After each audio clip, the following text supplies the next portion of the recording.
New Sarge David Langham arrives in Yabby Creek, laying down the law. Ab's birthday causes insecurities to bubble up. Mac receives her results, and Dana and Sonny struggle to keep things platonic.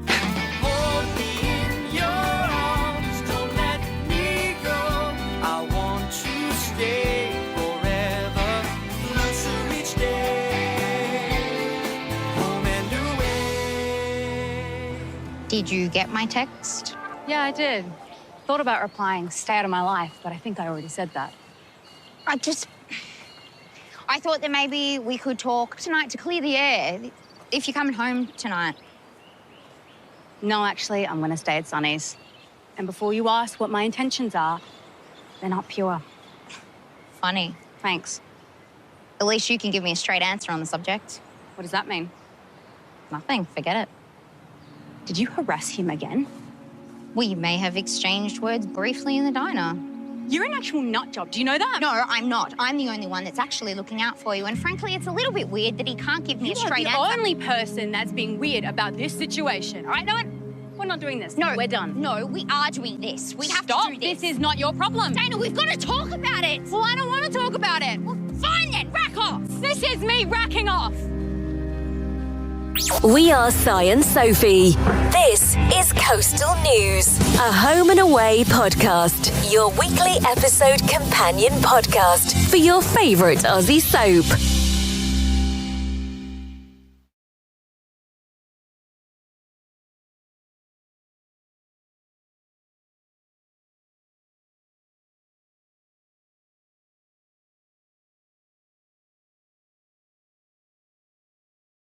Right, you want to do a podcast?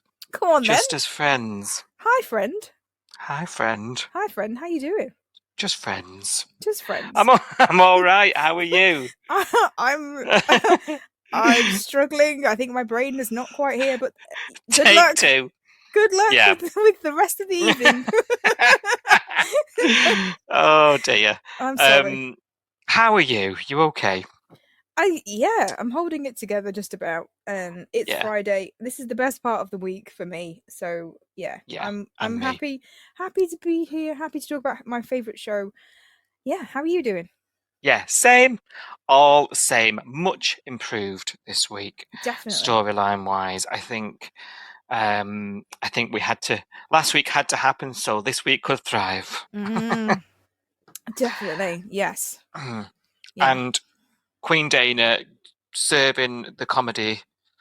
And I just think it's one of those weeks where we've had everything. Yeah, it's been good. And the sort of danger and dramatic stuff seems to be getting a bit distant from us now, and we're getting we're back into the character stuff. Yeah. Which is always good, and obviously, I just feel like it's really well written at the minute. And I'm really enjoying it. I've enjoyed this whole week, actually. Yeah. Good. Yeah. Is there any standouts for you that sort of carried it? Because last week we really struggled to find something, didn't we? We did, didn't we? I mean, obviously, the Sonny Dana stuff is brilliant. I mean, these two together, it's so much fun to watch them interacting. So that's really, really helped. And I really like both of their characters. I also really like it when we see a new location and a new person, a new face. So that's really helped the studio, because obviously we've struggled with the lyric Kirby album storyline repeatedly for the last couple of years. You know, this is whenever this is resurfaced as either lyric or Kirby or whoever, it gets to a point where you're just kind of like, I'm sick of this storyline. And I was getting there last week with this, that I was getting bored, and we've seen this before, but actually it's been saved this week. And I feel a bit bad saying this because it's a Kirby storyline, which we've been begging the writers to give her own storyline for ages. But unfortunately, once again, this storyline has become interesting because of another person that isn't Kirby. And I feel kind of guilty about that I've enjoyed it. You mean Avalon Bracket? Avalon Bracket. It's Bracket. B-R-A-C-K. I can't Q-U-E-T. I can't take credit for that joke. You sent me that joke on WhatsApp, and I absolutely died laughing. I woke up to that joke. Did you? And I appreciated it more than you can imagine, because I woke up in a bad mood, and then I saw that, and I was like, "Oh, okay, the day's going to be all right now," because that's made me laugh. But I do feel guilty because we've been shouting for ages, give Kirby some storylines, give Kirby some depth. Good point, actually. Give Kirby X, Y, and Z. And the only reason I'm enjoying her storyline is because there's another woman in it, not Kirby. And I feel a bit guilty. Yeah, it's a good point, actually. Yeah. Very good point. But at least it's watchable. Because last week, yes, even like on your say last week, people were really struggling. Yes. To get on board, so it'd be interesting to see what they think this week, I must say. Right, should we talk about it? Should we get into this week's show? Oh, before we do, actually, I've got a bit about it. I'm not used to this much stuff to do. So, a couple of things just to mention. This week is International Soap Week. Started on Monday. If you follow us on social media, you'll know we've been involved. It's real good. I think you and I've spoken quite openly about sort of soap fans supporting each other. I think this is a really good brainchild of a fellow podcasters over at Coronation Street podcast, who have done a fantastic job at pulling together the wider soap community online. And I think how could we not be part of it? So if you haven't been part of it, where have you been? First of all, but secondly, it's not too late. It's get on board. Let's all celebrate our favorite shows. Yeah, there's a reason millions of us tune into these shows every week. And we have spoken a lot, particularly recently during our sort of extra episodes, about how much it means to us to have the community, and how you and I mean a lot to each other, and we only met through through this show. So get involved. And also they're raising money for charities, dementia and stuff that soaps cover. It's just a real good, just get on board. It's just such a good cause. And it's not too late. It still carries on all weekend this weekend. Hashtag Soap Week. And or find us Coastal News Pod online, and you'll find us talking about it there. And also we have a sister podcast launched a couple of weeks back.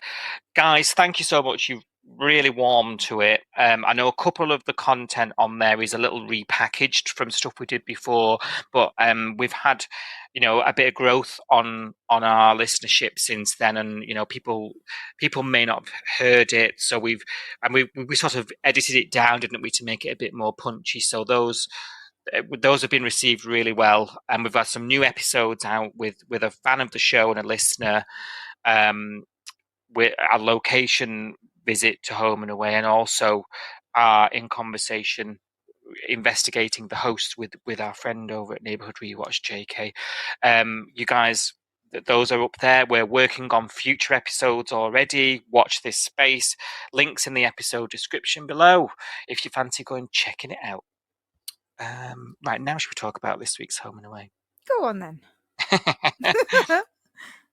Right, we joined, you'll remember, at the start of the week. Theo was trying to talk to Lacey about her mum. You remember she sort of started to look like she was opening up last week, but she shuts it down quite quickly. So this is going to, this sort of learning about her is going to sort of ripple on, I think, and trickle down, shall we say. And Leah's struggling with it all as well. We've spoken quite a lot about on last week's pod. I mean, she's cleaning for days. I mean, she wants to get round here and worry about Theo, let me tell you. Same. Save me. I mean, I'm at the point where I'm too far gone. I'm just going to call it mental illness round here. I've definitely got some depression piles of crap going dust. On. Yes. Yeah, same. And all Justin wants to do is play on the PlayStation with him, misses him. You know what I mean? So It's all still sort of up in the air at the Morgan house, isn't it? Mm. And Leah has tried the nicey approach. Do we believe her? Do we not? You remember she offered her that job. You know, it's all still raucous when we join this week. Now, down at YCPD, new Sarge David Langham is announcing himself quite publicly, and Cash arrives in late but not late, which just confuses me, little old me. And Sarge says he wants to see him in the interview room alone. And he wants to know why he was out of the force for a while. And wants to know why he allowed a civvy to help him in a dangerous police operation. The civvy being Tane, of course, last week with the River Boys. And he wants to speak to Lacey Miller, the girl whose testimony put him behind bars. Now, this is crucial and is linked because it turns out, I don't know if you saw this coming, I know I didn't. It turns out that when Lacey gets down there, Cash summons her down and takes her down. It's her father, this Sarge. Yeah. Didn't see that coming. That was a shock. Yeah. I find him a bit weird. I don't trust this guy. And I don't know whether it's because the elephant in the room is that he's been in Home and Away before. And I think it's jarring that I'm seeing him again, I'll be honest. Yeah. I agree, and I think the muscle memory is like he's a bit smarmy. He's devious. Yeah. It's hard to think of him as a grieving child whose family is in tatters. Because that's what he is now. Yeah. I don't know. I feel the same. I don't know where he lands with me, and I don't know where I fit. I don't know what I think about it. I don't know what to make of him. No, there's been quite a few people asking recently on the tweet along and stuff, who is this guy? I recognise him. Not everybody is obsessed with the show as we are, so we have to fill in some of the blanks sometimes. So this guy that's come in, so he's playing Sergeant David Langham. This is Jeremy Lindsay Taylor. You might know him from Heartbreak High, actually, because he was on the OG Heartbreak High series. He was, yeah. He was Kurt Peterson, I think was his name. Oh, so I just remember Kurt. I don't remember. Yeah, I think he was Kurt Peterson. He was on that.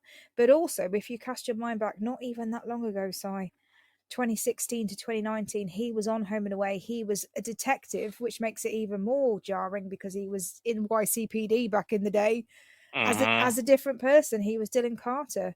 And Dylan Carter. 3 years? Yeah, he was 2016 to 2019. He was on the show for quite a while. He was obviously one of those 3-year contracts and gone kind of characters. But the reason why I feel like I'm sus of the new guy is because I remember him being a bit shady.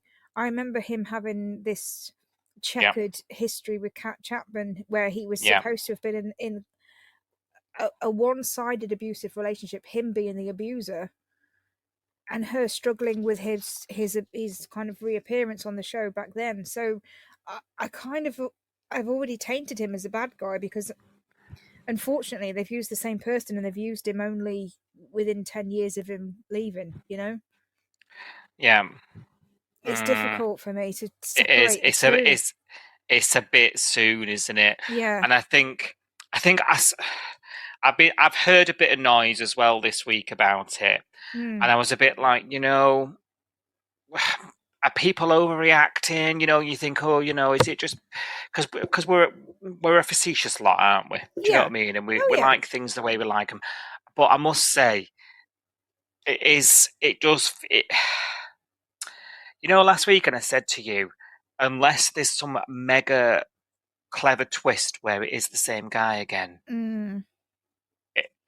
I feel like it's not going to work. Yeah, that's my gut feeling. I don't think he is. I think he is a completely new character. He's got adult kids. Yeah, must be. I don't think it's a retcon. I think it's a completely new person, and I just think it's a little bit misjudged. I think he's a great actor. I don't think that's the problem. I think he's a great actor, and I think obviously he suits the show. But it's too soon after the last time we saw him. Yeah. And I can't shake the fact that he's Dylan Carter in my head, and I can't shake the fact that he's an abuser. And he's come into the show as this stickler for the rules. even though he's broke them himself, which is something that Lacey actually mentioned to Cash. He's all for the rules until he wants to bend them to his will. Yeah. She did Yeah. warn him, didn't she? She on did. That one. Yeah. But I meant to see him as somebody that doesn't want his officers to step out of line, who wants them to lay the law down and act appropriately. And I can't see him as that, because all I'm thinking is he's Dylan Carter and he's a bit of a wrong one. Yeah. No. Sorry. Yeah. No. I can't help it. No, and I think many of us are going to struggle with this. Yeah. Those of us that were here the first time, and like you said, that's going to be a good sizable chunk of the audience. Yeah, I think so. Yeah. It's going to be an interesting way, and whether that changes is going to be an interesting one to watch. Whether we can get there with him. Yeah. My gut feeling is not really one to be trusted. Listeners will know. But my gut is at the beginning of this, no, it's not going to happen. It's going to be a struggle. Yeah. But yeah, you're right. So there's obvious, very from the offset, it's more than major tensions. This is a family that has been torn apart. It seems to be related to the death of Sergeant David's wife and Lacey's mum. There's a sister, isn't there? Yeah. And that seems to be a bone of contention when he even utters her to Lacey. She's like, "Don't you dare." Lacey seems to have fled the family and and now I'm starting to piece together how she ended up in the River Boys' care. And I think this is developmental work that is much needed for Lacey at this point. Yeah. We need something to empathize with her, because it's been a struggle for her and Theo's relationship getting off the ground with a lot of us. A lot of us have been saying online, "I don't buy it. Love ? This was an affair, essentially, behind someone's back. And yes, she was going out with someone dreadful, and yes, she deserves better and all that sort of stuff. But it was just the fact that it was a rushed relationship. But now, getting to know her back history, and it's classic Home and Away, isn't it? Coming from that kind of, she's lost her mum, the tragedy, the backstory. It's very classic Home and Away that somebody's come to the Bay troubled, which I think Lacey isn't she? She's got the Riverboy history, but then she's also got this back history of her mum. So I think it's interesting. Yeah, it is, and that juxtaposition of daughter of a policeman, a well-respected member of society. She's probably had a very nice upbringing, and yet she ends up with a criminal record almost. So breaking the law. Yeah, mixing with criminals who are stealing car parts and are not afraid. To me, thugs. Like, it's an interesting juxtaposition, isn't it? How light and shade mix again. We're back in that realm, aren't we? That Home and Away does so well. It's. I think this has potential because of all those elements that we've just said, and it'll be interesting to see where Lacey lands, and how that softens her. Already now, I'm a little bit more attentive to Lacey already. Because definitely. of this.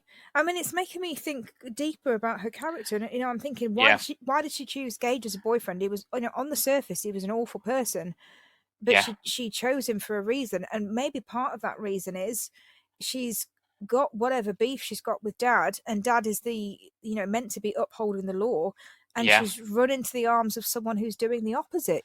That's classic psychology 101. You know what I mean? So, daddy issues, exactly, going after someone that your dad wouldn't approve of because you've fallen out with Dad, literally to spite him, maybe. It feels like that way.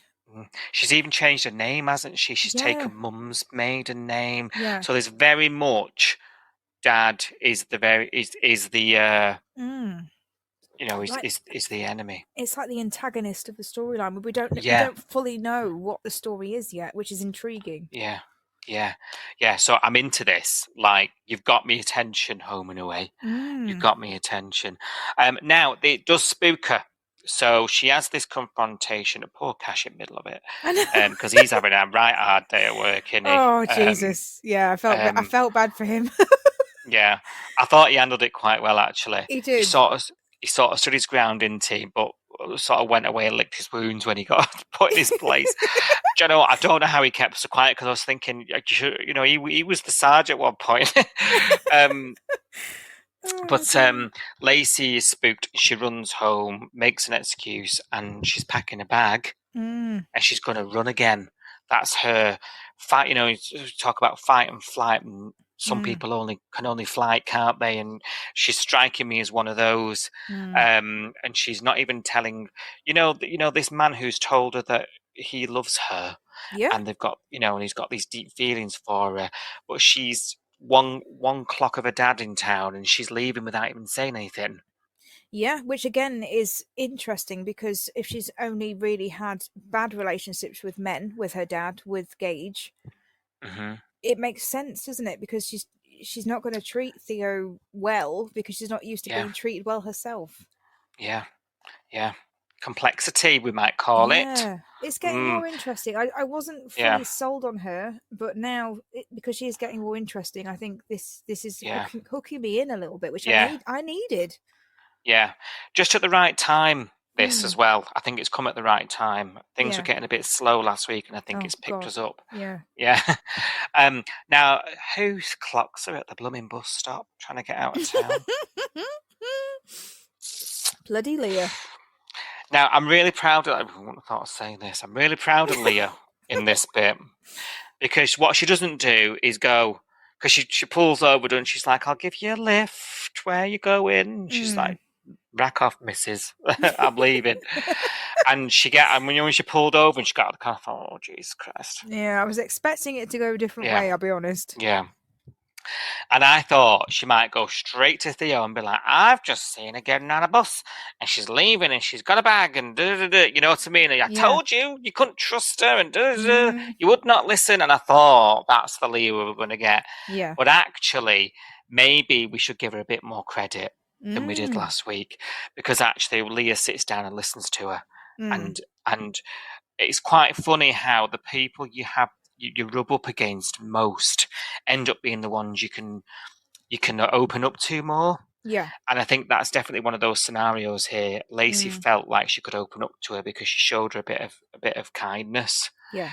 and an ear to listen to. And I think she's not had an ear to a shoulder to lean on, an ear to yap at while And she's been stuck with the River Boys. I think it helped that it came from a female character because obviously we had Yeah. that conversation last week where she said Leah being nice to me reminds me of my mum. And maybe Mm, she's always had a better relationship with her mum than she's had with her dad. So she doesn't feel safe to open up to men, to Gage, to her dad, possibly to Theo, not because of Theo, but because of how she's been treated in the past. But yeah. actually, even though Leah has not been her biggest fan, when Leah shows a little bit of kindness, that's all it takes for her to go, I feel safe in your presence because you feel like Yeah. something that you're a memory of something that I felt safe in to open up about how I feel. And I think it's really interesting because obviously Leah's change of heart has been because she's now finally seen how Theo feels about Lacey. And she's kind of Hmm. gone, well, I can't fight this. And the more I fight, the more I'm going to drag them together anyway. So Yeah. if she means so much to my nephew, and she is very much about family, and he did mention that, didn't he? Once you're in there, you're in there. Yeah. Once you're part of the fold, which she's starting to become now, like she'll fight tooth and nail for you because Leah is loyal. Let's face it. Yeah, she is fiercely so, as you Yeah, say. yeah. Yeah. I think that's interesting. Definitely. Yeah, I do. And the fact that it was Leah that she opened up to, and it's Leah who ultimately convinces her to stay, Yeah. will be interesting to see if that ever gets back to Theo. I Mm, must say, because I hope it yeah. doesn't, and I hope Leah doesn't use it as a bit of like a, well, she was Mm, leaving, and I don't think she will. My gut tells me she won't, because they but covered it up, didn't they? When Justin and yeah, Theo came home and they were like, "Well, what are you doing here? How come you two are hanging out together?" And Leah was like, "Oh, we're just going to cook dinner uh, together." Like she didn't mention it, didn't she? She didn't mention yeah. the fact that But that's how she'd she's opened gained up. trust. Yeah, That's how she that's gets her on smart. side. Yeah, Yeah, it is. yeah. So I think Leah's playing a blinder this week. Mm. I really do, and I think she's done really well I think Leah with overall this week has diffuse. been more palatable. Because we've seen the kind of the fun Leah, playing video games with Justin and having a laugh with him and just letting her hair down a little bit, just for 5 minutes, just to see that other side of her where we go, do you know what? She's not awful. She's not a terrible person. She has got this lighter side. She has, she has got good intentions. She has got good character traits, etc. Because it's hard to see that when she's going such off as the loyalty. Yeah, exactly. I think we needed to be reminded of her good side this week. Yeah. It's interesting as well whether a different writer wrote for her this week. Good point. I mean, obviously that happens daily, really, but was it because a choice? I definitely feel like, and it'll be interesting to learn whether certain writers like writing for certain characters. Could be fascinating, but she's definitely been written more sympathetically this week. And a bit of a climb down from this borderline neurotic behaviour that she was ended up in. And we needed the break from that, Yeah, and and you know what? I think Theo does, and I think this will quash the war. Because he'll see the two women in his life, two most important people in his life, on the same side, and that is the way to that's the way to calm this situation. Yeah. Now, like I say, it does mean that Leah is the one who convinces her not to run, but Lacey's not gonna. She's not one to be trifled with, and she goes to see her dad, doesn't she? And says, if you're to be in this town where I am, when you see me, you look the other way. You do not come near me. I want nothing to do with you, ever. It's a very small town, isn't it, Sophie? It is small, yes. Which we were reminded of weekly, pretty much, aren't we? How small it is, especially when Eliza was here. Is there anything else to do in this town? So I have a feeling that she's not going to be able to avoid him as much as she believes that she will. But she could have at least got breakfast out of him before she said that. That's true. Yeah, she could. She could have took it to go, I would have. She needs to learn how to play this. Yeah. Order first and then tell him to rack off. Exactly. Yeah. Bacon and avo on toast to go, please. Thank you. Yes. Right, it's Ab's birthday this week. I don't know if you noticed. Is it? She didn't mention it. She's very excited. Yes. Marley's drawn her a picture. Thoughts on the picture? It wasn't terrible. You lying toe-rag. It wasn't terrible. It was better than I could manage. Well, same, but I also wouldn't hang it. I wouldn't put it up in my house. But it wasn't the worst thing that ever. It's better. I can't even draw a straight line. Sorry, to be honest. So no, same. Yeah. This podcast is about as creative as I get. Yeah. Well, yeah. This is pushing it for me.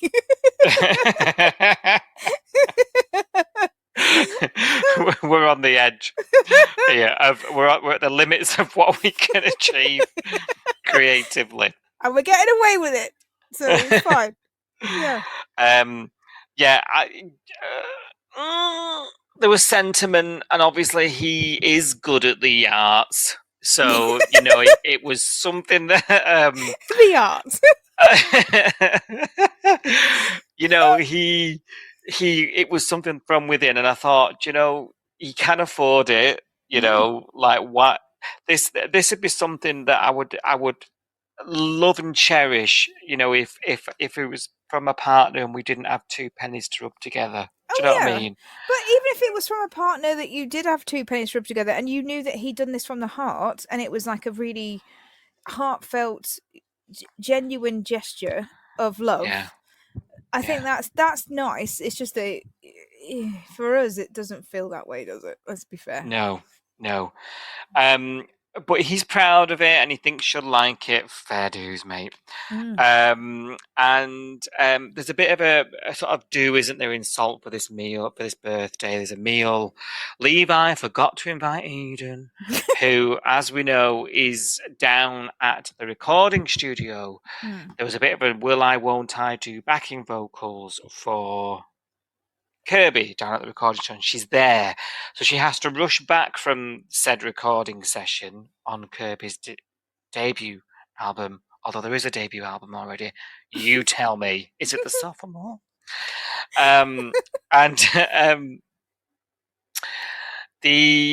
So she rushes back. There's family and everything, and obviously Eden has forgotten about the whole thing. She's bad sister, and she's like, quickly, can I go halves on your gift, Levi?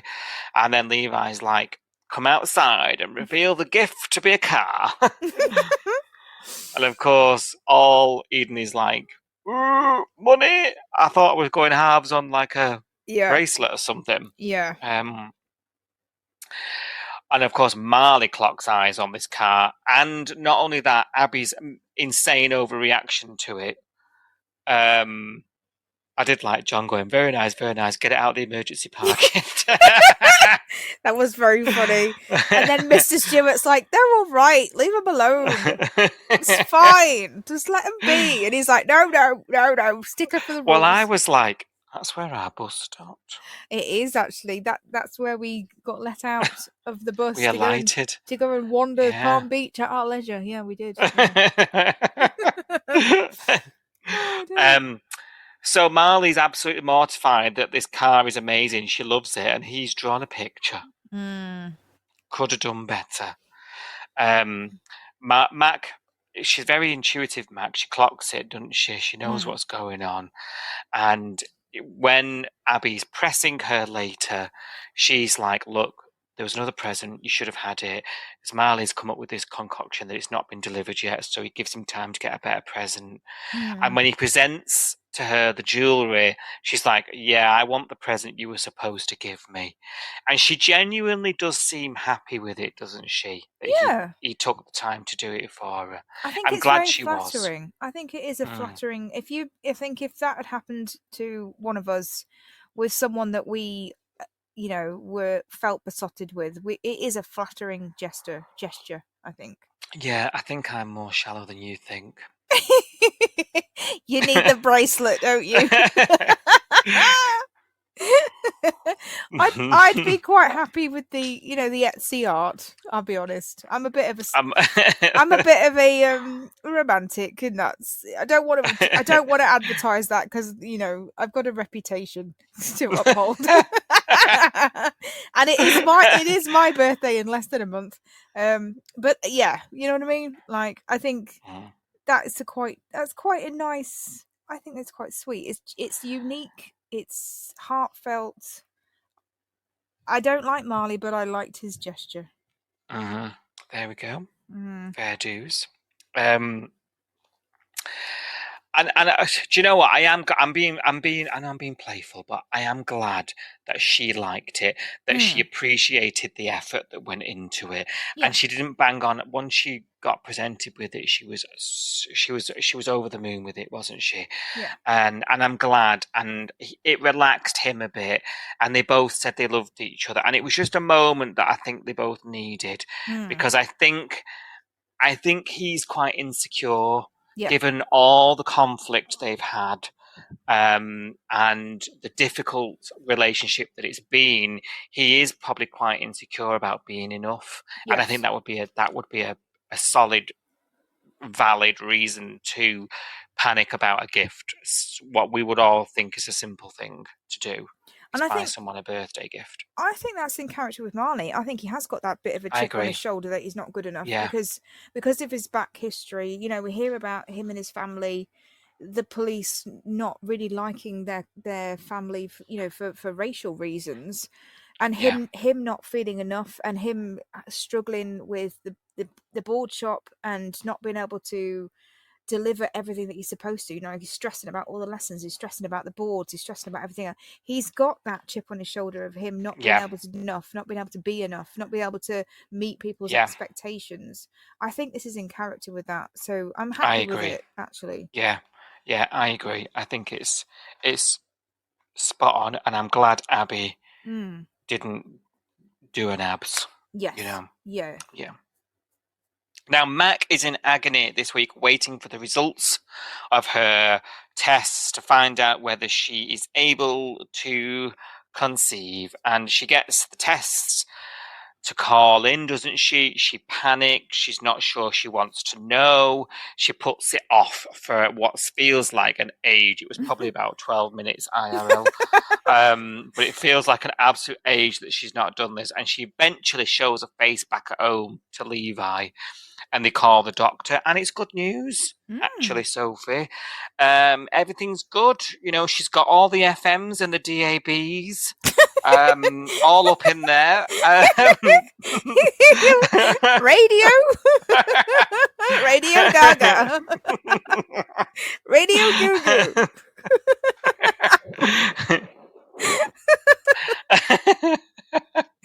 I'm confused. But yes. The science really scienced me this week. Same. I was like, she's getting the signal. But Mac's like, well, I've got all this stuff. Why am I not pregnant?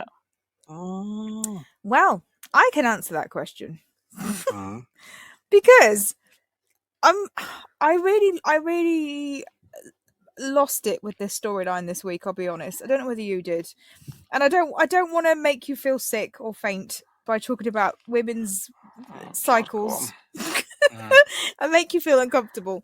But the fact that this kind of result, you know, she's got the good news that she wanted, but she doesn't understand why she's not pregnant. And yet this led into a conversation about ovulation and, you know... that kit thing. Whether they should track the ovulation. And I was like, if you have not been tracking your ovulation until now, that is why you're not pregnant already. Because this is where this whole storyline completely lost me. As a woman who knows about her cycle and the things that we are told about our cycle, I use this information to prevent a pregnancy, but other people use it to aid a pregnancy.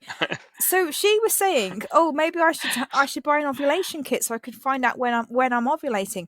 If they are just doing it like rabbits, willy-nilly, without knowing when she's ovulating, they're not going to get pregnant because they're going to be having sex in the wrong time of the month.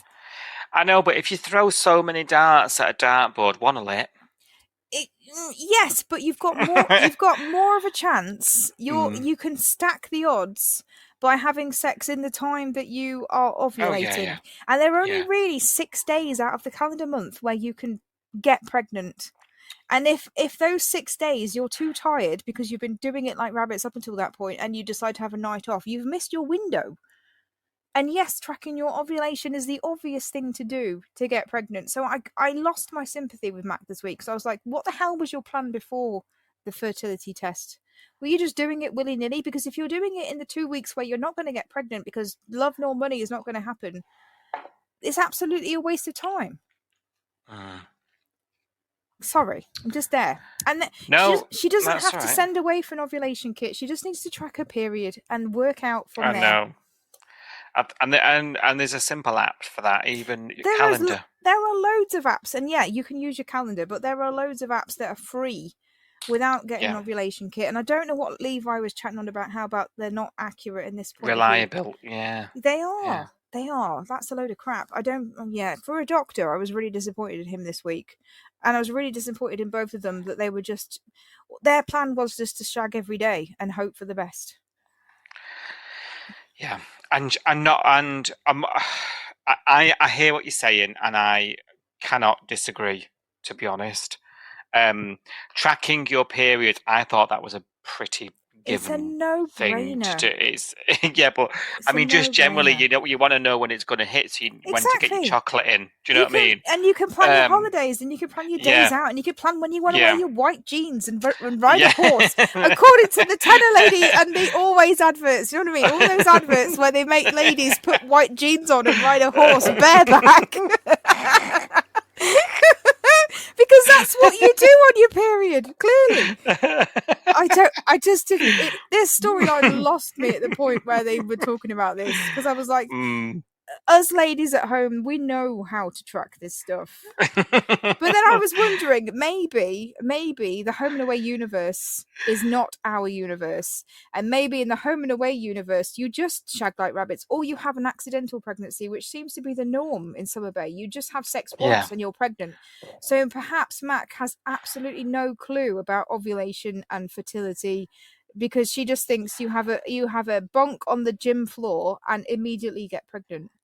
Well, if Harper's her reference, exactly, then you can't blame her for thinking that, can you? Yeah, no, definitely not. Definitely not.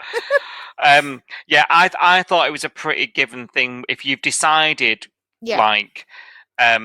together, it's a conscious decision that you're going to make the effort to try for a baby. Yes. The first thing you're going to do is decide when's best to do it. Exactly. Like, that would be your first question. It's not rocket science, especially not in 2025, where we've got so many things that could track this, and we've got so much knowledge. Yeah. You know what I mean? Like, maybe 40 years ago, we didn't have as much knowledge about cycles and things like that. But there's no excuse nowadays. No excuse. Exactly. Yeah. And I'm still going to stand by my theory that Levi has the problem. Oh, I think that's going to put a spanner in the works. I think you're right. I think there's a slow swimmers problem, or a no swimmers problem, or something. There's some issue with him, because if she's got the all clear, even with one fallopian tube, you know, it's got to be a Levi issue, hasn't it? Yeah. His tubes need checking, I think. Yeah, check them tubes. That'll be the next thing.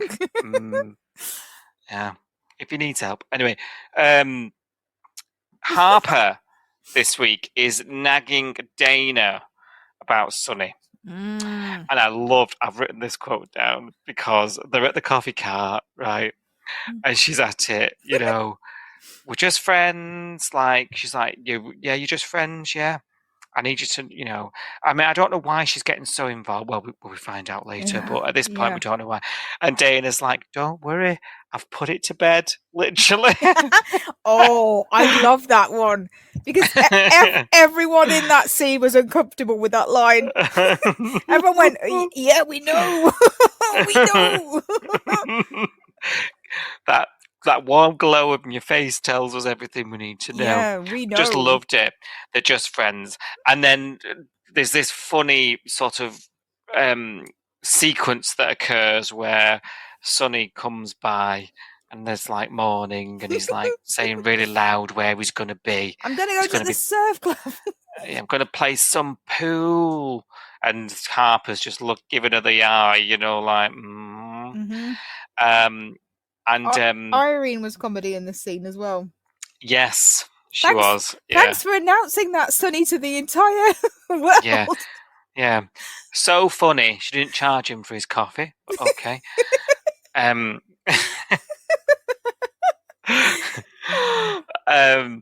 So they run, I'm air quoting, into each other at the surf club, and there's more hilarity when she bumps in. You know, John's there, and you know. Hi, friends. Yes. And she is working in caps lock that table. She's working. She's got the low. She's got the low, very low cleavage. She's bending over to take a shot, like she's just about got away with this on Home and Away. Oh, dear. Like, talk about provocative. I mean, I fell in love with her at that point. I really enjoyed the scene. Yes. Yeah. She's quite endearing. She's hot. Yeah. You know? God, yeah. Yes. And that was very, very good. Good grief, I've written here. So it doesn't take seconds for them to end up in bed. doing the deed, and and then typical Dana, after the deed, they're chatting till the sun comes up.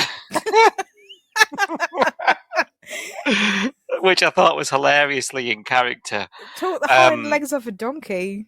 Yeah. She's one of us. She's one of us. Yeah, She should be a podcaster. Yeah, absolutely. Literally would be me.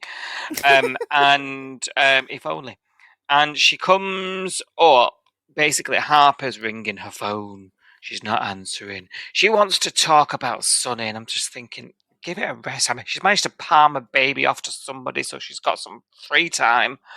And she wants to talk about a grown adult sister's relationship. And she ends up turning up, doesn't she, banging the door in, and they're hiding under the covers. It's such a good sequence, this. I was smiling all the way through it, watching it. And she comes into the bedroom. She's like, get your clothes on. Let's go now. And you're like, God, it's your mother. I know. Good grief. I'll be honest, Sally, I'm really struggling with Harper right now. I'm really struggling. I mean, I've been struggling with her for a while. I struggled with her through the whole engagement story. I struggled with her with the whole delulu about Archie and Tane and all of that stuff. I started to feel some empathy towards her when she had the most traumatic birth overseen by Eliza the psychopath recently. Yeah. And, the fallout of that being that she finally realised that Tani doesn't love her and she's going to have to cancel the wedding. She had to cancel it on the day of the wedding. I started to feel a bit sorry for her. But now, I mean, it's almost like they've made a choice to make her really annoying. They've made a choice to make her really unpopular, really unlikable. I don't know. I can't like her. I don't know how you feel. I tell you what it is for me. It's because I think I've been a bit softer to her than you have generally. Yeah. Anyway, even through that, what you're saying, I think I was a bit softer to her. You were. But yeah. I must agree that I'm struggling myself a little bit because I don't quite understand her viewpoint. It seems like she's arguing that he's a bad un mixed up with the River Boys. Half the bay is telling her, including John and Irene, that no, he's a good guy. Yeah. And Marilyn, just let it be, What I fail to understand is that just because she's been hurt by Tani, she seems to not know what a personal boundary is. Yeah. And I'm struggling to connect the two. Tell your sister, because that's how it's explained, isn't it, later in the week? Sonny's like, there's something more going on here. Yeah. He has a bit of a chat, doesn't he, with Irene. And there's a bit of like the whole Tane thing. Sorry, Theo, he has a chat with. It's mainly the Theo stuff. Oh, yeah. And Theo says, there's a bit of Tane stuff going on. She had to cancel her wedding. And it's basically projection. Like, I got hurt, so you are too. He's a wrong un. Same as Tane, you can't trust him. And it's like, that I can process, but the fact that means that you don't know what a personal boundary is, that you're walking into someone's apartment that isn't yours, that you're going into the bedroom where your naked sister is, that you're interrupting her during a shower, that you're chasing her down the beach while she gets a coffee with him, that you're constantly nagging her that you're just friends, right, for reassurance. It's absolutely nothing to do with you. That is way over a boundary, even for a sibling. Yeah. Why does it mean that you've had your heart broken that it means you don't know what your personal boundary is? That's where I'm at with this. You're totally right. She's gone beyond the point of help here, I think. And I think the other thing I'm struggling with is that the fact that she's written off Sonny as a bad guy. And in the back of my mind, and I can't believe it took Dana so long to sort of, put two and two together and say it back to her face.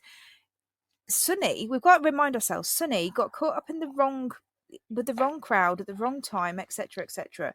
But at the end of the day, Sonny went to court as a witness, as a victim of a crime that the River Boys were perpetrators for. Tane, on the other hand, Harper's baby daddy, Harper's almost husband, went to court recently as a defendant in a baby kidnap trial. The two are so far apart in terms of comparison. she can't lecture. I could kind of, if the Tane thing was not on the table, I could kind of empathize with Harper, because I could be like, yeah, okay, Dana came into the show. What we know about Dana is that she has got poor taste in men. She came into the show on the run because she had a bad boyfriend. Harper had to put her life on hold, help her go into hiding, all of that stuff. We know all that stuff 2 years Yeah, ago. and that's Harper's argument, isn't it? History Yeah. repeating itself, blah, blah, blah. But Yeah. I can't take her seriously. I can't take this point seriously, because she's in love with a man.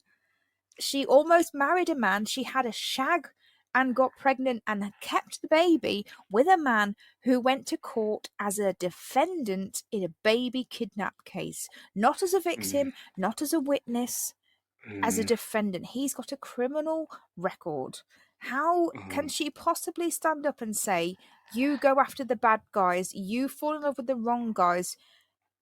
It's not comparable, and I can't take her seriously. No. It's laughable that she's forgotten. And I got to the point where I was screaming at the TV, and it wasn't until Dana sort of stood up to her and said, this is because of you. Your feelings. You got hurt, and you don't want me to get hurt. And I don't think she went far enough in explaining the differences between No, I the two agree. of them. Because even that was sort of spearheaded by Sonny, kicking her out of the apartment and saying, go and deal with your sister. Yes.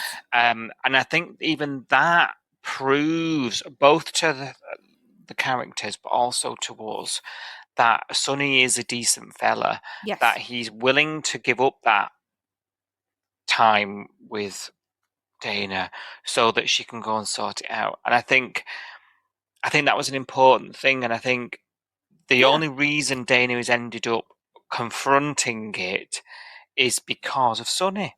Yeah. And there'll be a resolution here, and it'll be Sonny's instigation that caused it. And he's able to empathise with Harper, even though she's treated him terribly. Yeah. He's able to take a step back and go, do you know what? This girl's struggling, and she's been through so much, and actually she just needs to, they need to have a conversation about this. It's not about us. I can step back from this and say, she doesn't hate me. It's not about me and Dana. It's actually about Harper, and Harper needs some support here, and what she needs is her sister. And he's able to say, rather than you, I'd love you to stay, I bet he didn't want to kick her out of that apartment. He didn't want to kick her out of bed, essentially.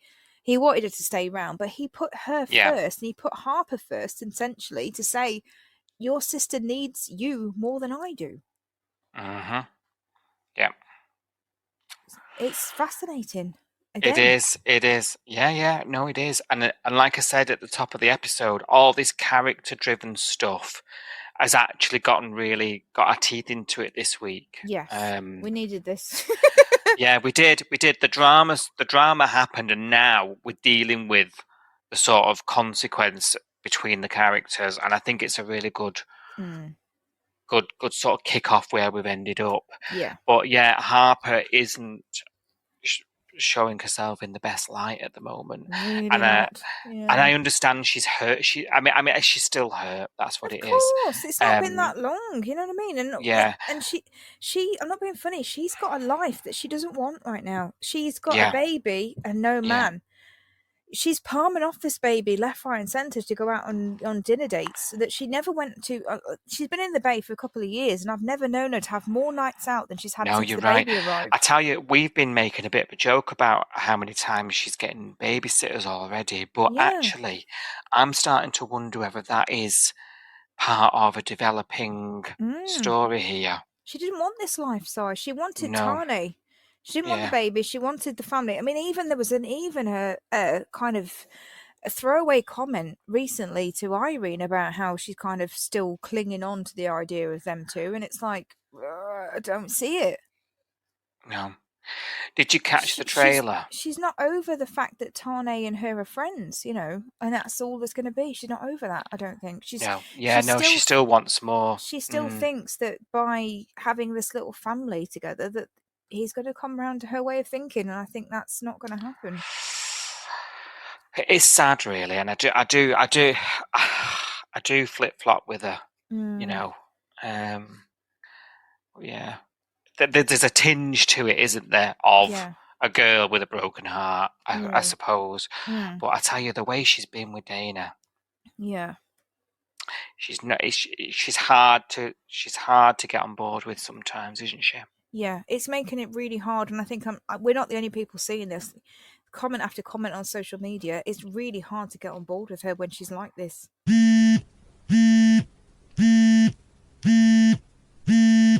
Right, Si, are you ready? Bone ready. It's a good one. So it's going to be your say on the bay, this segment, as always. My say on the bay? I was waiting for that. No, not your say. You had your say. Although you could still have some more say. You're welcome to comment on what I'm going to read you. So, if you weren't around for last week's pod for any reason, if you missed last week's pod, I went into a really long explanation about what your say on the bay is, what tweet along is, and the rules of how to play along and all that sort of stuff. So if you haven't heard that all before, and you're a newbie here, go back and listen to that, because it's good information to get you up to speed on what we do. But I've been digging through social media, been reading comments and reactions from people who have watched Home and Away in the UK this week, and I'm going to read some out. Before that, though, a quick reminder that we're also on social medias. You can search for us, Coastal News Podcast, at Coastal News Pod, Facebook, Instagram, Threads, YouTube, Twitter, Blue Sky, etc. And what we do is we tweet along live. We watch the show at 6:30 till 7 p.m, Monday to Friday. We talk to people on X, Twitter. We use the Home and Away UK hashtag and talk to people who are watching the show at the same time. Now, just a quick mention about the UK hashtag. So we use the Home and Away UK hashtag. We've been doing that all year in an effort to avoid seeing spoilers at Ozpace. Now, we were getting a lot of comments last year from listeners and from people on Twitter and social media and stuff saying they're sick of seeing the Ozpace spoilers. So Si came up with the idea over Christmas when we had the break to use a different hashtag this year, use the Home and Away UK hashtag, so that we could talk about the UK Pace episodes and not have to look at the Ozpace spoilers and the things that are happening on that hashtag, to sort of separate the two. Now, I am a bit sad to say that people have been tweeting stuff on the UK hashtag this week, which looks like spoilers about Irene's exit story. Not very cool, not very happy. If people haven't already read about that, I'm sure there's articles and things about that people are trying to avoid seeing. So please don't put it. If you haven't seen it play out on screen in the UK, please don't tweet about it on the UK hashtag, because you're just going to spoil it for everyone else. And why would you want to be that knobhead? You know, you wouldn't. So yeah, just I sound like Mom telling you off, but it is a bit annoying, to be honest. That's the point of the reason we moved over there, isn't it? Yeah. And you know, we're muting other places, and we're trying to just be in the moment with the show as the show is intended to be watched. So, with all its twists and turns, and it's really enhanced our enjoyment this year. And I think, especially with such a high profile exit, you know, people are obviously getting excitable about it. It's fine, like elsewhere. Yeah. But if we can just try and keep the UK hashtag as UK as we can, and then, you know, we can all try and just be in this boat together. It's okay for people to get excited and what have you, but just, you know, we're the hashtag Home and Away UK is the only place we don't have muted. Yeah. Because it's okay if it's been played out in the UK. If there's been a storyline playing out in the UK and you want to tweet about it, then absolutely tweet about it on the UK hashtag. It's just, if you know something, if something's coming up in the future storyline and you know about it already, tweet about it when it happens on screen. You know, that's all. That's all we're asking. Yeah. Because a lot of people have seen these tweets, and you know, it's not fair, really. So it's not cool, is all I'm going to say. I think that's it with the lecture. Because if yes, not, Miss CB, if I keep seeing it, I'm going to have to mute people, and if I mute you, I can't see your tweets and I can't read them out. So, you know, it's one of them. Sorry, no, your say of the bay for you. It's all right. It's my say anyway. It's your say. Absolutely. Oh, dear me. Anyway, moving on. If you don't have social medias and you can't join the tweet along, you can email us because we've got an email address, which is coastalnewspod@gmail.com. And we have an email. Exciting. From Emma T. Thank you, Emma, regular emailer. Hello. Hello. So Emma says, I guess we have to go with it then that new sergeant isn't Dylan Carter. Yeah. As much as we tried peddling that one. Yeah, it's difficult, isn't it? It's difficult. Emma also says, Abby's back. I thought she'd gone to her mum's. Did they forget? Good point. Yeah. Yeah, we were like, I don't even yeah. In the main discussion before, we were like, she's here then. Yeah. Wasn't there a taxi outside at one point? Yeah. I'm so confused. She says, I am no muso, but how bloody big is Kirby's recording studio? I guess Avalon is bad news. Drama pending. Yeah, I bet she sounds like it's been recorded in a church. Album. It will be very echoey, I think. Yeah. There were a few rugs on the floor. I did spot some rugs when Remy was playing guitar. Yeah. But it's quite a big room, isn't it? So it is. There's going to be lots of reverberation. Yeah, maybe that's what she's going for. Maybe. Who knows? Maybe she I can't even record a pod in a room without a carpet. Without making a duvet den. Yeah, that's true, because it just sounds echoey. It sounds like you're in the bathroom, doesn't it? Yeah. Oh, God. Dearie me. Yeah, I'm just doing it from the bath. She says, OMG, poor Leah. She's got no hobby outside of the diner, family, and Justin. In all the years that she's been on, she's had no long-standing hobby. Years ago, all the ladies were at the gym, but they don't go, maybe since Tani took it on. However, let's make Leah a serious gamer, and then laughing emoji faces. Can you imagine her getting her own Twitch account and streaming her gaming? That'd be hilarious. Hi guys, I'm just playing this new game that's come out today. Coming on Fortnite tonight. I love that. It's hilarious. Oh dear. Emma says, I can't believe she doesn't surf, swim, or run. She's just a serial bride. Poor Leah. Oh God. That's what she does. Get married. She doesn't have... Yeah, I guess she's got everything that she has is like food related, isn't it? Because even her side business is like wedding cakes, and that's like food. I was about to say she must love wedding cake. Yeah. Yes, either as the bride or for a bride. Yes. Emma's also listened to the side hustle that we've got going, our sister pod. Thanks, Emma. Coastal News Investigates. You must be that one listener that we've got. Emma's loving it. She says, I love the side hustle pod. How posh is Mr. David? Very posh. Very well spoken, Mr. David. You make us sound common as flipping muck, to be honest. Which isn't hard. Not difficult. Yeah. Not difficult, but you have got a beautiful speaking voice. Yes. Apologies for ours, but there we go. So thank you, Emma. Thanks for your email, and thanks for your compliments on the new side pod. Appreciate that as well. Gosh, you must spend hours a week with us, Em. I'm sorry about that. Bless her. So let's have a look at some tweets then. So first of all, let's talk about Lacey and Lacey's dad, Sarge.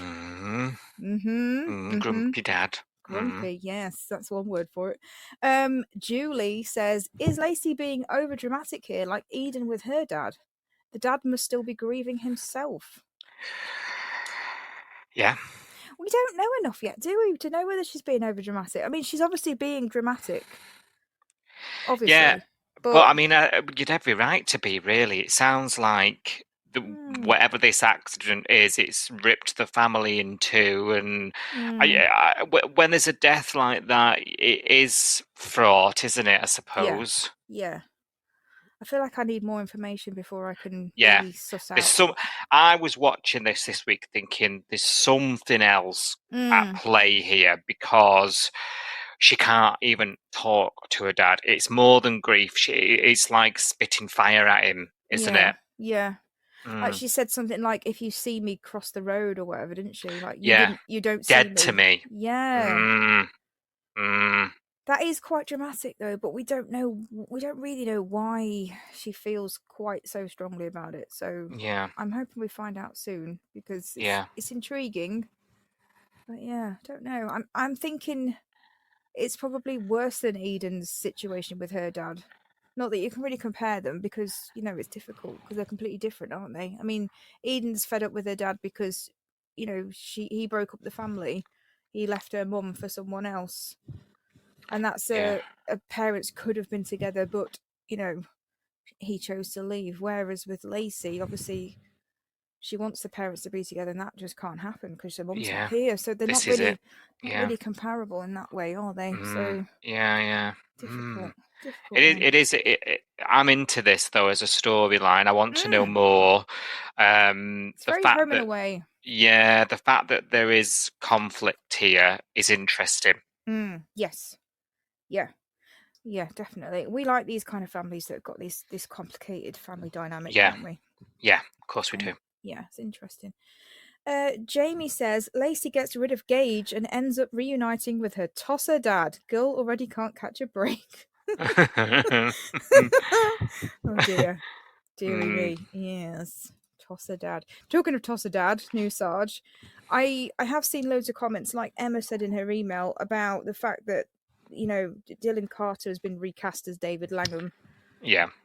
So Jamie actually tweeted, "Hi, not Dylan Carter," on this week's tweet along, and lots of other people are saying the same thing. Like, they're struggling to kind of see him as a new character, and also because of that, because we knew him as Dylan Carter, a lot of people are sus about him, but they can't decide whether they're sus about him because of David Langham's character or because of Dylan Carter's.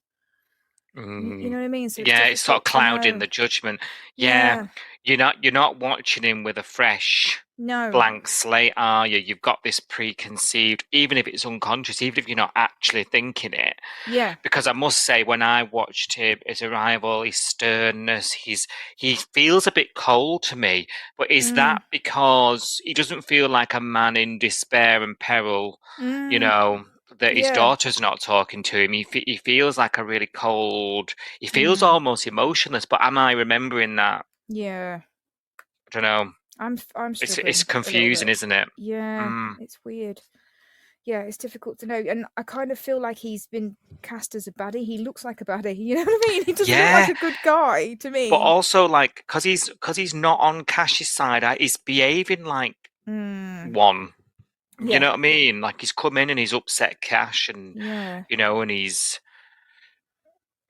he just feels off. He doesn't feel warm and welcoming. No, well, we're definitely not the only ones that feel that way. In fact, Mr. David had a right journey on Monday. Right. On the tweet along. I had to check the timestamps on Mr. David's tweets because I was like, what's he talking about?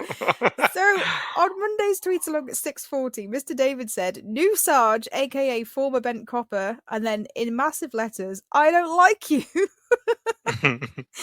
And then 10 minutes later on Monday at 6:50, Mr. David said, "New Sergeant Maz would make a good couple if he has a personality transplant." So I was like, do you like him or not, David? She's got the receipts here. First of all, it was, "I don't like you," in all caps. And now it's like, oh, put him with Maz, who I know Mr. David is, a huge Marilyn fan, so wouldn't wish her to go out with someone he didn't like. So just every time there's a fella in the bay, we're like, "Maz, where are you?" Bless her, trot her out again. Oh dear. Yeah. Well, he's a eligible widowed bachelor. Decent salary. Yeah, bit of a tosser though, as Jamie said. Bit of a tosser. Not sure about that bit. And Sam also tweeted us this week and said, "Cash, I name your new boss Shitty McShitface." But great acting in Salt, saying, "I want nothing to do with you. As a father to a daughter, I know how much that would kill me regardless of the situation." So yeah, people can put themselves in their shoes, and that's a good thing about soap, isn't it? You can empathize with the character that way, so that's good. We've only had a few days of this story so far, so expect more opinions on the new Sarge will start to emerge, and I'm looking forward to hearing those next week. That'll be good. Oh, let's move on then. So Remy. Okay, Remy's been propositioned by Avalon behind Kirby's back, and people have stuff to say about this as well. Braque! Yeah, braque! Still kills me. Oh, he texted me that one morning and I just lost it. It was so funny. Nina says, "Oh, Remy, you traitor, not cool." Yeah, some concerns here going about, isn't there? Definitely. Jamie says, "Walk away from Avalon, Remy. Nothing good can come from this." No. That's foreboding, isn't it? Julie says, definitely trouble brewing with her. I can't talk today. It's too hot. Trouble brewing. Yeah, I feel like there's trouble there. I quite like her though. I'm not sure. There's already trouble, isn't there, with the whole Kirby recording clashing. Kirby's not happy.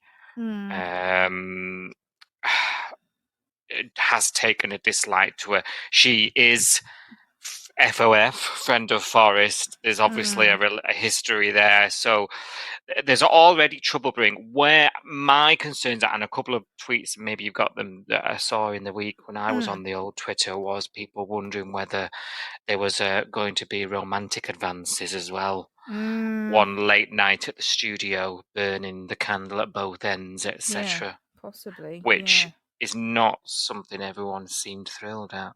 No, well, if we're talking Remy and Avalon, then no, because it's an affair, isn't it? That would be an affair, unless he decides to dump Bree and then go for it. I don't know. That's not very cool. I think Kirby's just shooting herself in the foot, I'll be honest, because from what we know about this girl, she's had a #1 album, and now she's writing her second album, and I presume that one's going to be good. I think if I was Kirby, even if I didn't like this Avalon girl, I'd probably try and get in with her, because I'm thinking... Think of the career, doll. Exactly. Yeah. Like, if this Avalon girl is in the studio recording her album and she puts a something on her social media saying, "Oh, I'm in the studio. Oh, and look who dropped by, Kirby." The way that social media works, if somebody that you follow is like seen in pictures with someone else who's also a recording artist, their fans start to cross over then. They start to go, "Oh, who's this Kirby girl? Let's go and check her stuff out." Yep. You know what I mean? So Kirby could pick herself up a bit more. And then when her album does come out, Kirby's album, she's got a bit of traction just from hanging around with this Avalon girl. So I think she's being a bit of a diva here, because I think she could actually help her career, but because she's so jealous of her, she's not seeing it, is she? Yeah. You're right. It's making Kirby come across as annoying. Yeah. And ungrateful. Yeah. To be honest. And I think possibly Remy's doing that overcompensating thing, because he did kind of stand up for Kirby this week. He said to Avalon, "Look, you're getting under her skin. Can you back off and like keep out of her hair and stuff?" But then he's also trying to be nicey with her, and I think it's that thing where, if your mate's being a bit of an idiot to someone and it's not really their fault, and then you're kind of like stuck in the middle and you're like, "Oh, sorry about my friend," and you kind of try to be extra nice to them because you want to kind of smooth it over. And I feel like that's where he is at the moment, but maybe taken a bit too far by saying he'll do her album as well. I don't know. Yeah, this is it. Who knows? Tweety Tie says, as a 90s kid, Spice Girls fan who spent her childhood singing Friendship Never Ends, believe it when I say, screw your friendship with Kirby and play for Avalon.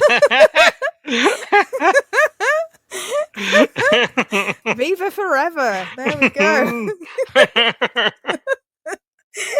Wow. Interesting. Yeah, why not? Yeah. I suppose it's the other take on it, isn't it, really? Yeah, YOLO. Oh God, David's got a bit of a concern. David says Remy is going to be Remy and do something stupid with Narnia or whatever the chick is called. This is my concern as well, I will say. Yeah, Mr. David, you might be right. But Mr. David also says Kirby's musical dramas are making me want to descale my kettle or clean my oven. It's so effing boring. I know. It's a slog, isn't it, David? Oh, It is. I do think Avalon's made it slightly more interesting. I think the fact that we're in the studio and not just sitting watching Kirby play keyboard in the lounge has made it more interesting. And I think Avalon has made it more palatable, for me at least, anyway. I'm going to say, yeah, I think you're being very kind. Well, I was wanting to rip my own arm off and throw the soggy end at the TV last week, so, you know, it's bearable this week. It's an improvement. Definitely. I mean, descaling your kettle is definitely an improvement on ripping your arm off. Oh, definitely. At least it's productive. Needs doing Don't as think well. I've ever descaled my kettle. I think I just bought a new one. I was going to say, I think I've just gone to the tip with the old one. Oh, terrible. Oh, dear. Landfill crisis. No, not me, doll. Not me. Anyway, moving on. We don't have hard water here either, but it doesn't happen as much. Yeah, that's true. As in especially down south and things where the water's hard. Yeah, that's true. Yeah, good point. Yeah, there we go. Science, kids. Made ourselves feel better. For our dirty kettles. Sarah, 30th floor, says, you're getting under my skin too, Avalon. Not everyone's liking this girl then. Ooh, it's interesting. Yeah. Nina says, wow, Remy, but is anyone else reminded of that film star he fell for? Oh, yeah, Stevie Marlowe. Very much so. Looks the same, sure of herself, artistic type, keep her away from teddy bears. Sarah agrees, actually. Sarah says he's certainly got a type, hasn't he? He wants to live the celeb lifestyle. To be fair, he probably could live the celeb. He's a bloody millionaire. I know. Crazy, isn't it? He doesn't have to be famous to live the celeb lifestyle. He just has to be rich, and he's meant to be a multi-millionaire. But there we go. Yeah. So far-fetched, that part of the storyline, but there we know. go. Victoria Krankenwagen says, Remy is too good to be a producer, but remember how Lyric never took off? Ooh, burn.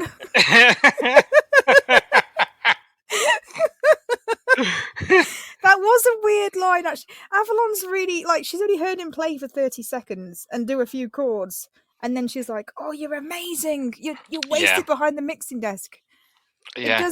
That does make me think there's another agenda there. It's about getting Kirby back, because yes, he's a great guitar player, but to be so over the top about it. Yeah, that's it. And I just feel like she's a forest plant, and there's bigger things going on. But, oh God, yeah. Sabotage. Yeah, it could be, couldn't it? Yeah. Tweety Tie says Eden Fowler shouldn't be anyone's backing singer. Also, when you think about how much it broke Eden when Kirby went solo the first time, quite insensitive, actually. Preach, yeah. That's really good point. Preach. Ty. And I thought Eden was right to have a bit of a wobble about doing it. Yeah. Well spotted. Sense. Yeah, that makes sense. Yeah, well spotted, Ty. I think that's a good point. Yeah. Bit insensitive. A lot insensitive, actually, isn't it, really? I mean, Cash kind of picked up on that. When Kirby was, railroading her into saying yes, she didn't actually say yes, did she? And then Cash went to her, what's going on? So he knew that she wasn't happy. But Kirby, completely oblivious. There we go. Hot and intuitive. Oh, don't. Getting me hot under the collar. Okay, we can't not talk about Abs's birthday, because did you know it was Abs's birthday? Do you know what? I might have heard something. I heard a little bird shouting it on the beach. I love Mr. Stewart was just like, right, okay. Didn't even say happy birthday to her. Just went, yeah, right, okay. I've had a few of them. Whatever. Good for you. Yeah. Come back to me when you're 85. Oh, whatever he is. Oh, bless him. So Abs's birthday. So to start with, Jamie says Eden's the best singer from Lyric, but forgetting your sister's birthday, she's the worst. Yeah, she's the best at this and she's the worst at that. Yeah. Sam says, oh, for fuck's sake, Marley, stop being so pathetic. She loves your artistic side and would love the gift. Abs is well aware you can't match the car financially, but I'm not sure Marley would be happy being happy. That chip on his shoulder is his BFF. That's very funny. Yeah. Marley, that'd be on his gravestone, wouldn't it? Here lies Marley, never happy being happy. Yeah. It's true though. Are you finally coming to our side of the fence here? No, I'm no. No. Have you seen the Cha Cha Cha?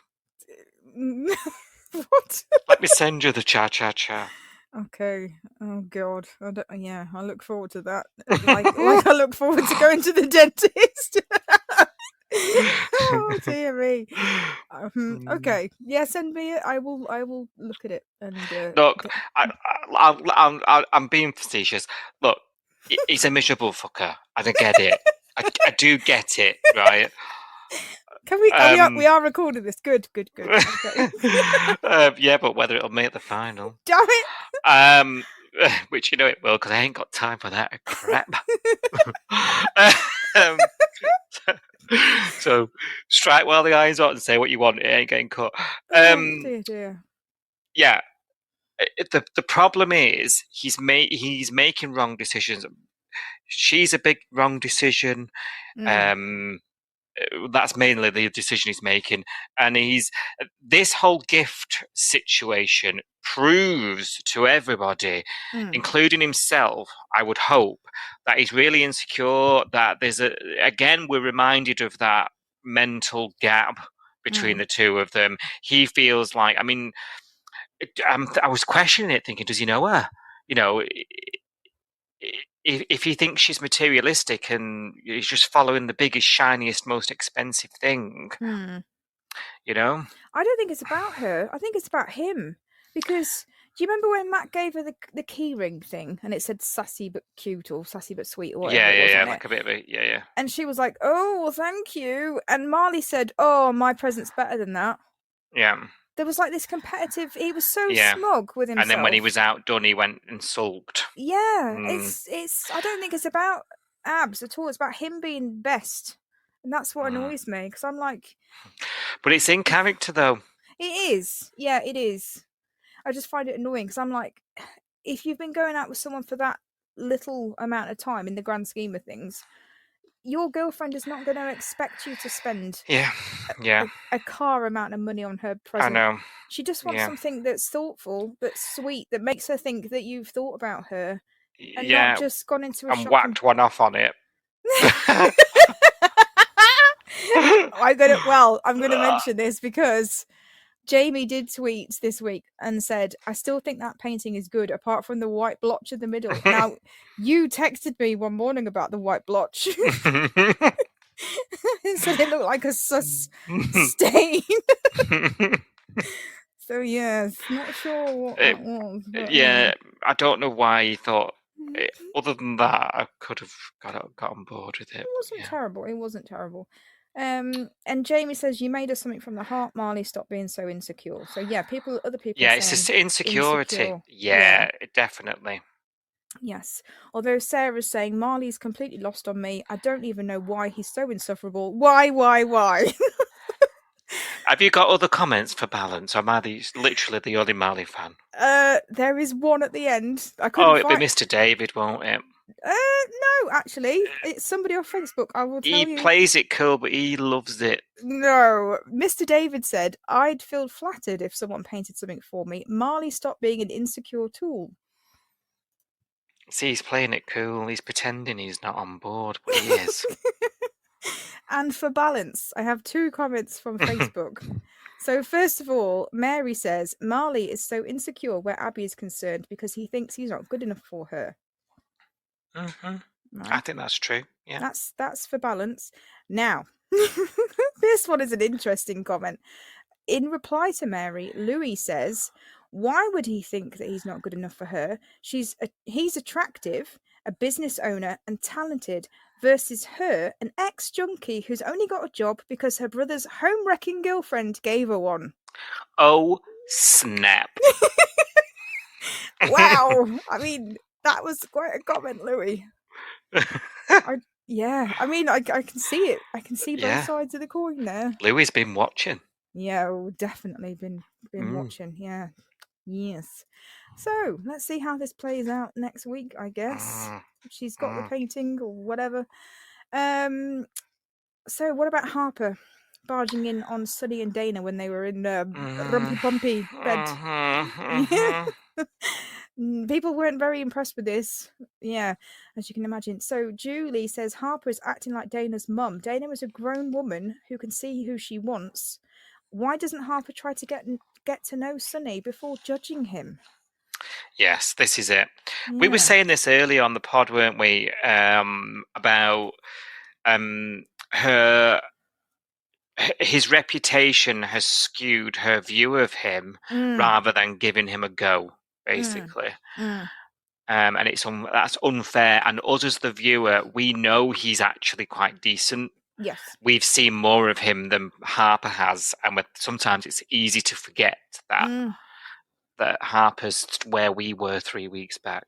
Yeah, but she has been told by literally everybody that does know Sonny that he's a decent guy, including Irene. Even Irene. She's not. She's not listening though, is she? No. She's not listening because she's got this hang up on her experience. Yeah, it's not about Dana and Sonny, is it? It's about her and Tony, blatantly. Yeah. Green-eyed monster. But anyway. Mr. David says, has Harper wandered in from the set of Downton Abbey? What are your intentions indeed? Yeah, it was a bit full on. It was a bit Victorian. Very weird. Yes. Yes. Paula, who's fairly new on the Tweet Long, I've only seen Paula a couple of times. So hello, Paula. Hello, Paula. Paula says, Harper, zip it. Dana is an adult. Yeah. Quite right. Yeah. Zip it, rack off, as we say in Oz. Yes. And for a different perspective on Harper, I have Sarah, 30th Floor's comment to end the week with, and that is, I can't hate Harper. She's got some fire in her belly about something for the first time this year. She's been so insipid and meh since she got with Tane. Welcome back, I say, laughing emoji. Oh, yeah, actually... I can see it. I just wish it wasn't fire in her belly about her sister's sex life. Yeah, that's annoying. Yeah. But yeah, I get that, actually. And that's an angle I'd not come to without you dragging us there. So, you're right. Yeah, she was a shadow of her former self pandering after him.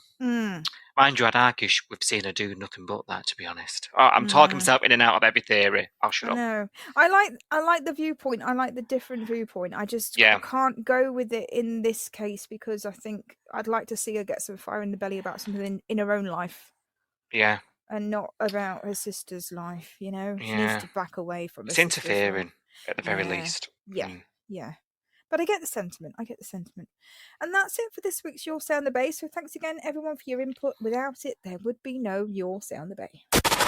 Please take the time to like, subscribe, and review Coastal News wherever you source your podcasts and ensure you never miss an episode.